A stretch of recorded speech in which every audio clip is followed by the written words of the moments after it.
பேச்சுரிமை YouTube channel நண்பர்கள் அனைவருக்கும் வணக்கம். ஸ்ட்ரைட் ஆஃப் ஹார்மூஸ்ல மிகப்பெரிய டெவலப்மெண்ட்லாம் நடந்திருக்கு. கிட்டத்தட்ட 15 குரூஸ் மிசைல்ஸ் கிட்டத்தட்ட 15 குரூஸ் மிசைலை, அதாவது டம்மி மிசைல்ஸை அடிச்சிருக்காங்க. வார்னிங் ஷாட் அடிச்சிருக்காங்க. ஈரானியன் மஸ்கிட்டோ, அதாவது அதை எப்படி சொல்றாங்கன்னா ஸ்வாம் அப்படின்னு சொல்றாங்க. அதாவது ஒரு திரளாக வந்து பெரிய கூட்டமா வந்து குளவின்னு சொல்லலாம். குளவி கூட்டம், ஒரு குளவி கூட்டம் போல படையெடுத்து வந்து அமெரிக்க இது பண்ணியிருக்காங்க. அமெரிக்க வார்ஷிப்களை அடிச்சு விரட்டியிருக்காங்க. அதே நேரம் அமெரிக்காவினுடைய விமானம் தாங்கி கப்பல் ஒன்று இங்க ஸ்ட்ரைட் ஆஃப் ஹார்மூஸ்ல அடி வாங்கி அங்கே போய் எரியுது. எங்க தெரியுமா? வெர்ஜீனியாவில். நீங்க என்ன மாதிரி வெடிகுண்டு அடிச்சாங்க, என்னென்ன ஆகியிருக்கு இந்த கப்பல்கள்லாம், எப்படி இப்ப போய் எரிஞ்சுக்கிட்டு இருக்காங்க, தீப்பிடிச்சு எரிஞ்சுக்கிட்டு இருக்கு. இந்த செய்திகளை எல்லாம் பார்க்கலாம். இது வாய்ஸ் ஆஃப் தமிழ் வழங்கும் பேச்சுரிமை சேனல். சேனலை சப்ஸ்கிரைப் பண்ணுங்க, மறக்காம பெல் பட்டனை அழுத்துங்க, கமெண்ட் செய்யுங்கள், ஷேர் செய்யுங்கள், பிடித்திருந்தால் லைக் செய்யுங்கள். இப்பொழுது பார்க்கலாம். ஏப்ரல் 17 அன்றைக்கு ஸ்ட்ரைட் ஆஃப் ஹார்மூஸ்ல அவங்க தயாரா இருக்கிறாங்க போட்டுகளோட. அதாவது பெரிய கப்பல்கள்லாம் ஈரான் இது பண்ணல, போட்டுகளோட அண்டர் கிரவுண்ட் கடற்சுரங்கத்திலிருந்து வந்த சீரிப்பாயும் தங்களுடைய போட்டுகளோட தயாரா இருக்கிறாங்க. இவங்க அமெரிக்க கடற்படையினுடைய உத்தரவுக்கேற்ப அமெரிக்காவுடைய டெஸ்ட்ராயர்கள், அதாவது நாசகாரி கப்பல்கள், 2 கப்பல்கள் உள்ளுக்க நுழைகிறாங்க ஸ்ட்ரைட் ஆஃப் ஹார்மூஸ்ல. அந்த கப்பல்களுடைய பெயர் USS மைக்கேல் மர்பி மற்றும் USS பிராங்கி பீட்டர்சன் என்ற 2 டெஸ்ட்ராயர்கள். சுமார் 8000 டன் எடை கொண்ட இந்த 2 டெஸ்ட்ராயர்கள் உள்ள நுழைகிறாங்க ஸ்ட்ரைட் ஆஃப் ஹார்மூஸ்ல. அவ்வளவுதான். குளவி கூட்டம் படையெடுத்து வந்தது போல அந்த படுபயங்கரமான வேகத்தில் வந்த ஈரானிய போட்டுகள் என்ன பண்றாங்க, நேர வர்றாங்க. வந்து நாங்க தான் வரக்கூடாதுன்னு சொல்லியிருக்கோம்ல, அவன் ஏனியை போட சொல்றான், ஏனியை கீழே இறக்குறான். இதுல இருந்து போட்ல இருந்து, கப்பல்ல இருந்து, டெஸ்ட்ராயர்ல இருந்து ஏறிட்டாங்க.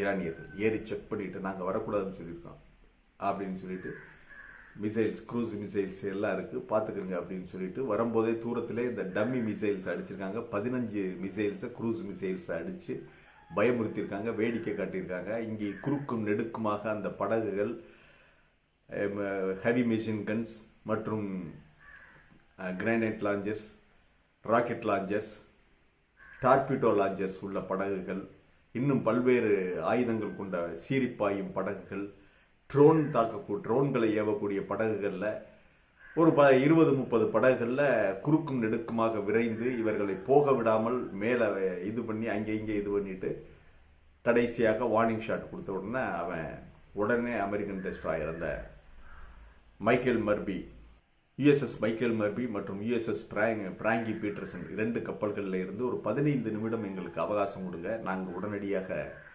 தலைமைக்கு நாங்கள் கேட்டு உடனே உங்களுக்கு சொல்றோம் அப்படின்னு சொல்லிட்டு 15 நிமிடம் அவகாசம் கொடுங்க, தாக்குதல் பண்ணாதீங்க. உடனே ஈரான் அதை கேட்டுக்கிட்டு அமைதியா இருந்திருக்காங்க. 15 நிமிடத்திற்கு பிறகு இல்லை, எங்களை வெளியே போக சொல்லிட்டாங்க, திரும்பி போக சொல்லிட்டாங்கன்னு சொல்லி அதன் பிறகு பின்வாங்கி சென்றன அமெரிக்க கப்பல்கள். ஸ்ட்ரைட் ஆஃப் ஹார்மூஸினுடைய அந்த டெட்லைன் ஏரியா ஒன்று இருக்கு, அந்த டெட்லைனை கடந்து உள்ள நுழைஞ்சு அடிப்பேன்ட்டாங்க. இந்த இடத்தை கடந்தேன்னா நான் அடிப்பேன், திரும்பி போயிரு அப்படின்னு சொன்ன உடனே தான் இவங்க மறுபடியும் 15 நிமிடம் அவகாசம் கேட்டு அங்கிருந்து தப்பித்தோம் பிழைத்தோம் என்று அமெரிக்காவுடைய டெஸ்ட்ராயர்கள் திரும்பி போயிட்டாங்க. இந்த டெஸ்ட்ராயர்களில் அவங்களுக்கு மிகப்பெரிய அளவுல சாப்பாடு, பொருள் எதுவும் சேமிச்சு வைக்க முடியாது. கடந்த 10 நாட்களாக அந்த டெஸ்ட்ராயர் அங்கேதான் நங்கூரம் அடிச்சு நிக்குது. பெரிதாக சாப்பாடுகள் இல்லை, எதுவும் இல்லை. தங்களுடைய குடும்பங்களுக்கு தகவல் கொடுக்கிற அமெரிக்க சோல்ஜர்கள் என்ன எழுதியிருக்காங்கன்னா, என்ன சொல்லியிருக்காங்க, மெசேஜ் அனுப்பியிருக்காங்கன்னா, நாங்க அறப்பட்டினி கொலப்பட்டினியா கிடக்கிறோம், சாப்பாடு இல்லை இங்கே அப்படின்னு சொல்லி அவங்க தங்களுடைய குடும்பங்களுக்கு தங்களுடைய துக்கத்தை, துயரத்தை, தங்களுடைய வறுமையை பகிர்ந்து கொண்டிருக்கிறார்கள். அமெரிக்காவிலே குடியிருக்கிறதுக்கு வீடு இல்லை, தெருவில் திரிகிற மனுஷன், சாப்பாடு இல்லை, அவ்வளவு ஏழ்மை நிலையில் நிறைய அமெரிக்கர்களை வைத்துக்கொண்டு நீ இங்க வந்து இந்த விளையாட்டு காட்டுற. இங்கேயும் இவங்களுக்கு சோறு போட வக்கில்ல. இந்த ட்ரம்புடைய ராணுவத்துக்கு சோறு இல்லை, ஒண்ணும் இல்லை, எதுவும் இல்லை. அப்படி இந்த போராட வேண்டும் என்ற கட்டாயத்தில் அவர்கள் இருக்கிறார்கள். கேட்ட உடனே அவன் சொல்லிட்டான், நீங்க பின்வாங்கிருங்க அப்படின்ட்டான். அதுதான் அமெரிக்க இராணுவத்திற்கும் ட்ரம்புக்கும் இடையில் ஒரு மோதல் போக்கு நிலவுகிறது என்பதற்கு இது ஒரு உதாரணம். அக்ரசிவா உள்ள நுழையில சண்டை போடுகின்ற போர் செய்கின்ற மனநிலையில் அமெரிக்கர்கள் இல்லை என்பதைத்தான் இந்த சம்பவம் காட்டுகிறது. ட்ரம்ப் அவர் ஒரு நாளைக்கு ஒரு அறிவிப்பை சொல்லிக்கிட்டு இருப்பாரு, தேவையில்லாத வேலையெல்லாம் செஞ்சுக்கிட்டு இருக்காரு என்ற மனநிலை ராணுவ வீரர்களுக்கு, கேப்டன்களுக்கு, உயரதிகாரிகளுக்கு வந்து விட்டது. ஆகவே எதா இருந்தாலும் நாங்கள் அங்கே கேட்டு சொல்றோம், போய் கொஞ்சம் இரு அப்படின்னு சொல்லி 15 நிமிட அவகாசம் கேட்டு அதன் பிறகு பின்வாங்கி வந்து விட்டார்கள். இவ்வளவுதான் ட்ரம்புடைய வீரம். அமெரிக்க ராணுவத்திற்கு அவமரியாதையை எவ்வளவோ யுத்தங்களில் வெற்றி வாகை சூடிய அமெரிக்கா, எந்த இடமாக இருந்தாலும் தைரியமாக உள்ளே நுழைகின்ற அமெரிக்கா, 2ஆம் உலகப் போரில் மிகப்பெரிய சரித்திரம் படைத்த அமெரிக்க ராணுவம், இன்னும் பல்வேறு இடங்களில் பல்வேறு சரித்திரம் படைத்த அமெரிக்க ராணுவம் இன்றைக்கு ஸ்ட்ரெய்ட் ஆஃப் ஹார்முஸ்ல உள்ள நுழைய முடியல. கண்ணெதிரே ஒரு போட்டுகளுக்கு, படகுகளுக்கு பயந்து வெளியேறுகின்ற நிலையில் அமெரிக்க ராணுவம் வந்து விட்டது. டெஸ்ட்ராயர்கள் திரும்பி வந்து விட்டன. இது இப்படி இருக்க, ஏற்கனவே ஸ்ட்ரெய்ட் ஆஃப் ஹார்முஸ் பக்கம் முற்றுகைக்கு வந்த இன்னொரு அமெரிக்க விமானம் தாங்கி கப்பல், அது என்ன தெரியுமா ஆச்சு?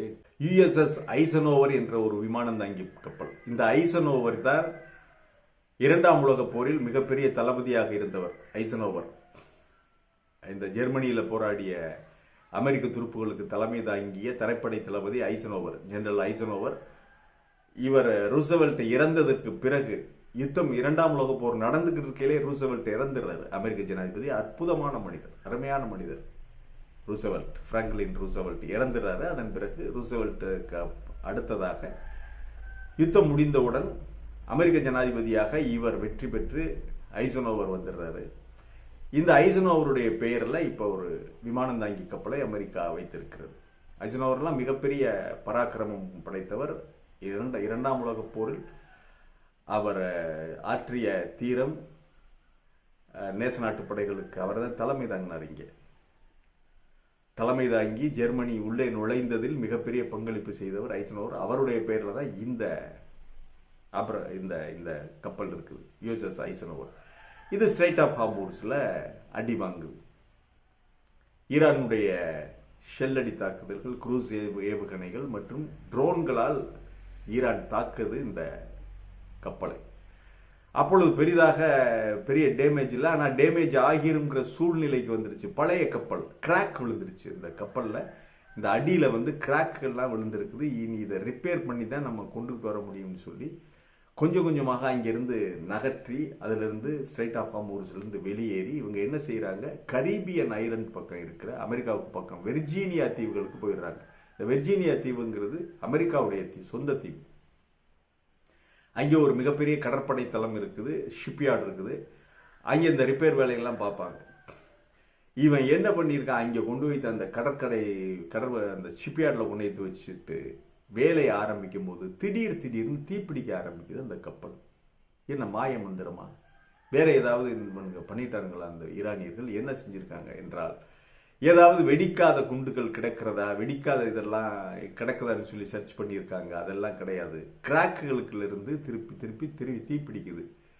அங்கே அவ்வளவு மிகப்பெரிய வெப்பநிலையும் இல்லை. நம்ம பக்கம் தான் வெப்பநிலை இருக்கு, அங்கே மிகப்பெரிய அளவில் வெப்பநிலை இல்லை. காலநிலை ரொம்ப நார்மலா தான் இருக்குது. ஏனென்றால் இவர்கள் பாஸ்பரஸ் குண்டுகளை அடித்திருக்கிறார்களா, பாஸ்பரஸ் தடவிய பாஸ்பரஸ் இருந்த குண்டுகளை தான் இவங்க ஈரானியர்கள் அந்த கப்பல் மேல் அடித்திருக்கிறார்கள். கிராக் விழுந்து கிராக்குக்குள்ள போய் பாஸ்பரஸ் இருக்குது. தண்ணியில் இருக்கும்போது கரெக்டா இருக்கு, தண்ணி இதாகி காஞ்ச உடனே அந்த பாஸ்பரஸ் தன்னாலேயே அது தீப்பிடித்து எரியும். ஆகவே அந்த கிராக்குகள்ல இருந்து இந்த உள்ளுக்கு இருக்கிற மர வேலைப்பாடுகள் இதெல்லாம் இருக்கு, இந்த இடங்கள்ல இருக்கிற கிராக்குகள்ல இருந்து அது தீப்பிடித்து எரிகிறது. USS ஐசனோவர் தலையை பிச்சுக்கிட்டு அலைகிறாங்க. என்னடா பண்றது, திடீர்னு தீப்பிடிக்குது. இந்த கப்பலை ரிப்பேர் செய்யலாமா, ரிப்பேர் பண்றதுக்கு வாய்ப்பு இருக்கிறதா, அல்லது கைவிட்டு விடலாமா என்ற அளவிலே தலையை பீத்து கொண்டு அலைகிறார்கள். இப்படியெல்லாமா இருக்கும், அடிச்சது 15-20 நாளைக்கு முன்னால, இப்ப தீப்பிடிக்குது இந்த கப்பல் என்று ஒவ்வொரு இன்ச் பை இன்ச்சாக, அங்குலமாக பாஸ்பரஸ் எங்கேயாவது இருக்கிறதா, வெடிக்கின்ற வேற ஏதாவது பொருட்கள், தீப்பிடிக்கின்ற ஏதாவது பொருட்கள், இந்த சிதறல்கள், வெடிகுண்டின் சிதறல்கள் அதுக்குள்ள இருக்கிறதான்னு சொல்லி தடவி பார்த்துக்கிட்டு இருக்காங்க. டார்ச் லைட் அடிச்சு பார்த்துக்கிட்டு இருக்காங்க. மெட்டல் டிடெக்டர் வச்சு இன்ச் பை இன்ச்சாக அந்த கப்பலை இவங்க பார்த்துக்கிறாங்க. மிகப்பெரிய விமானம் தாங்கி கப்பல் அது. கிட்டத்தட்ட 3000 மரைன்ஸ் எல்லாரும் சேர்த்து கிட்டத்தட்ட 3500 4000 பேர் வருவாங்க. அதுல கிட்டத்தட்ட ஆப்ரஹாம் லிங்கனுக்கு ஈக்குவல், அதை விட கொஞ்சம் கம்மி, சிறிய விமானம் தாங்கி கப்பல். அவ்வளவு பெரிய விமானம் தாங்கி கப்பல், இந்த கப்பலுக்கு இந்த கதியா என்று எல்லோரும் பேசுகின்ற அளவில் இப்ப இந்த சம்பவம் நடந்து கொண்டிருக்கிறது. திருப்பி அந்த கப்பலை ரிப்பேர் செய்வதா அல்லது உடைத்து காயலங்கடைக்கு ஏலம் விட்டுட்டு போயிடுறதா என்ற முடிவெடுக்க முடியாமல் அமெரிக்காவிற்கு திண்டாட்டமாக இருக்கிறது. என்ன ஒன்றுக்கு மேல ஒன்று ஏதாவது ஒன்று வருகிறது. ஒரு பக்கம் யுத்த செலவுகள் தாக்கு பிடிக்க முடியல ட்ரம்ப்னால, அது எகிரிக்கிட்டு போய்கிட்டு இருக்கு. இருக்கிற பொருள்களும் கண்டமாகி கொண்டிருக்கிறது. எங்கே போய் கொண்டிருக்கிறது அமெரிக்கா. வீம்புக்கு மட்டும் குறைச்சல் இல்லை, வீண் பெருமைக்கும் தம்பட்டத்திற்கும் ஒன்றும் குறைச்சல் இல்லை. இப்படியே போனால் அமெரிக்கா நிலை அதோ கதிதான். அடுத்தடுத்த டெவலப்மெண்ட் என்னன்னு ஆகுதுன்னு சொல்லி பார்க்கலாம். இன்னும் இந்த யுத்த நிறுத்தம் ஆவதற்கு இன்னும் ஒரு சில நாட்கள் தான் இருக்கின்றன, யுத்த நிறுத்தம் முடிவதற்கு.